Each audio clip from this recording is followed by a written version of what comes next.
It was Europe's Mustang, an underdog that was never appreciated like it should have in America, probably because it shared its name with a god-awful Mercury. I'm talking about, of course, the underdog of Ford's lineup, the Capri.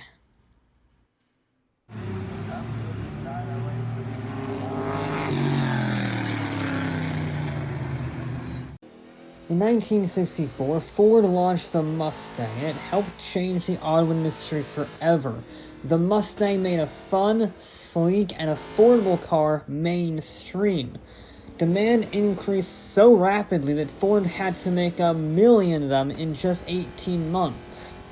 And suddenly, everyone wanted a pony car in their lineup, so Chevy made the Camaro, Dodge made the Charger, Toyota made the Celica, and Europe was just kind of watching from afar.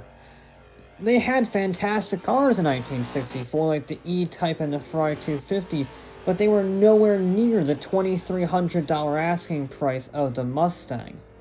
So Ford Europe decided to continue setting trends and set course for designing a Mustang for the other side of the Atlantic. So they got Mustang designer Philip T. Clark and a budget together. Unfortunately, that budget was just £20 million, or $320 million today. And considering the average development cost of a new car is around $1 billion today, this was a very cheap budget that required some serious corner cutting. The steering and suspension are from the Escort. The underpinnings and copious amount of engine options are from the Cortina. The only new thing about this car was the Mustang-style fastback look. But to be honest, that's the only thing it really needed. Remember, the key elements of the Mustang spirit is affordability and sleekness and that pony car feel. It's not a muscle car, it's not a sports car, it's not designed to shatter the quarter mile, it's just designed to be a good-looking, fun, sporty car. And that is exactly what the new Capri would be. At least somewhat. You see, while the Mustangs started out with at least 150 horsepower from a straight six, this did not have a base engine of that quality.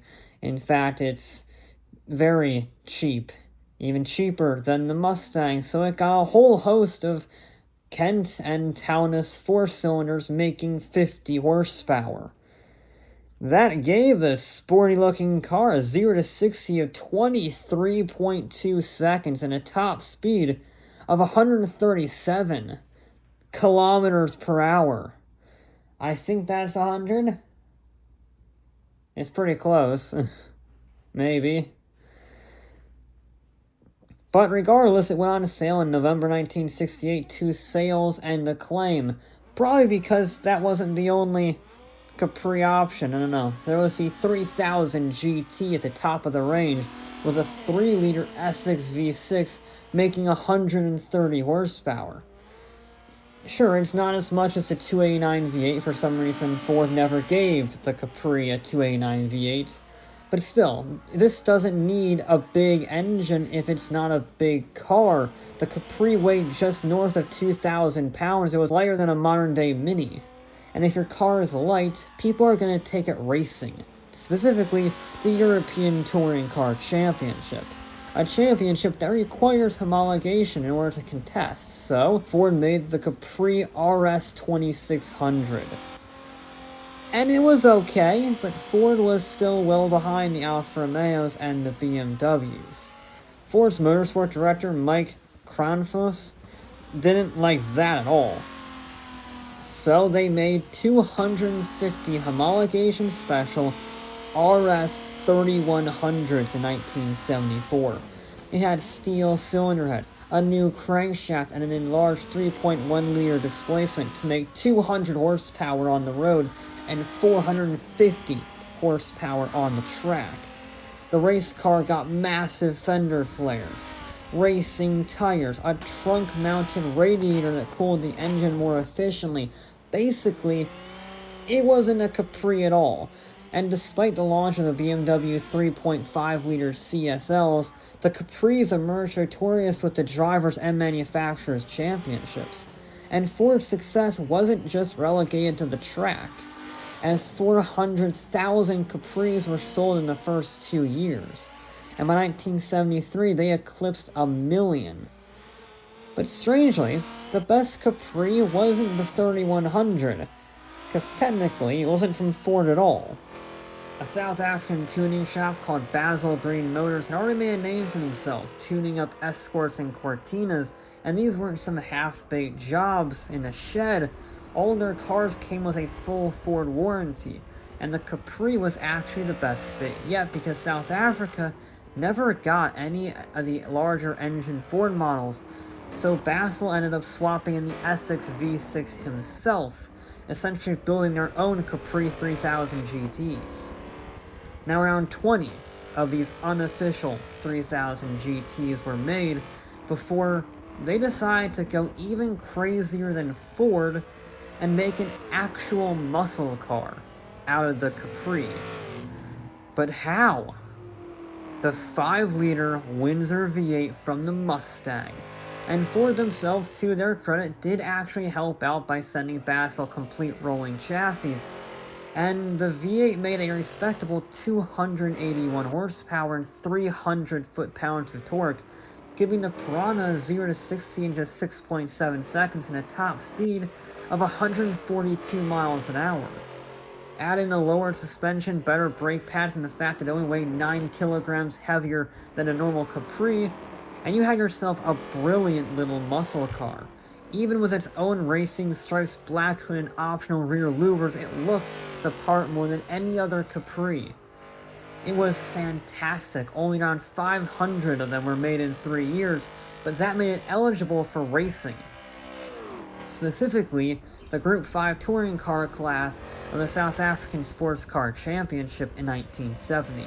It made 400 horsepower on the track, and won 13 out of 14 races while setting 14 lap records. It was so fast that the organizers actually tried to change the rules, but Basil adopted too quickly and took the crown again in 1971. And then things went downhill fast. Like everyone else, the Capri changed with the energy crisis. Ford opted to make it more consumer-friendly and ruined the Coke bottle styling with a shorter hood, larger cabin, and a hatchback. I mean, sure, it's the first ever Ford hatchback, which is kind of cool, considering this is almost like the grandfather of the Focus and the Fiesta, which are two brilliant cars. But when you think about it, converting a pony car, muscle car into a Pinto isn't so hot anymore. It still had the 140 horsepower Essex V6, so performance wasn't actually that different, but the styling was a major blow, and combined with the gas crisis, sales began to decline. Which leads us to the 3, which was a much newer 2 with similar features and mechanical bits.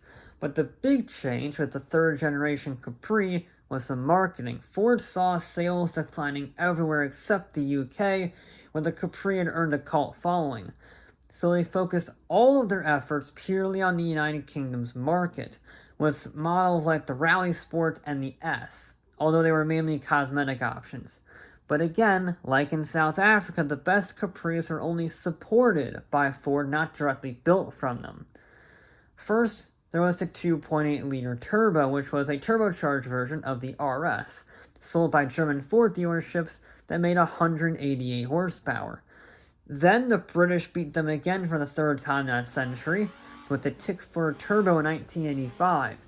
It was completely rebuilt by hand with all new parts, new bodywork that was more aggressive and efficient, Recaro racing seats, better suspension, rear disc brakes, and a turbocharged 2.8-liter Cologne V6 making 205 horsepower.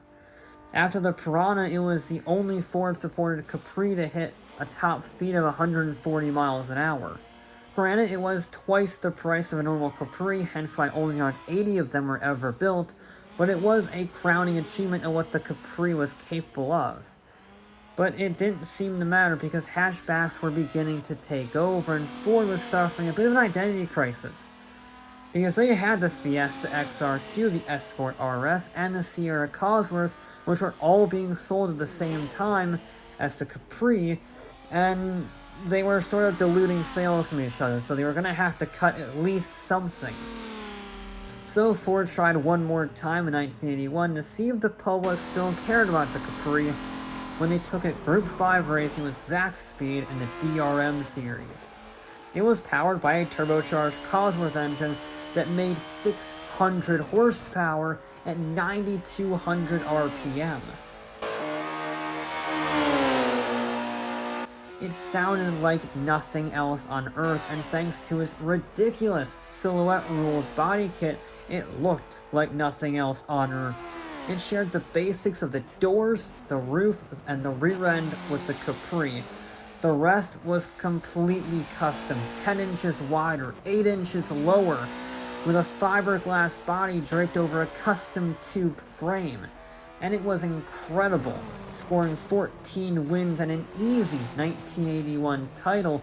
It's one of the most iconic touring cars of all time, and yet it still couldn't save the Capri, which ended production in 1986, just shy of 2 million cars produced.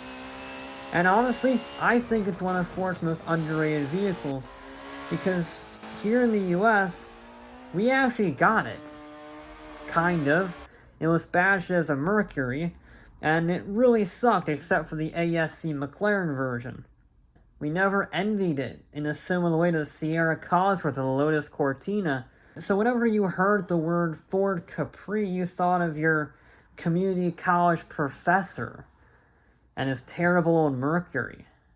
Which is a shame because the British version, certainly the first gen, and to a lesser extent the turbocharged third gens, are fantastically underrated cars. I'm just saying, this spitballing here, that if Ford wanted to start going into the ever-expanding electric sports car market, you know, the ones that are sort of like mid-spec, not the $1 million hypercars, but not the Volt, sort of that range that's going to be coming up on the horizon, if they wanted to get ahead and, you know, enter that market before everybody else, I think the Capri would be a pretty darn good fit.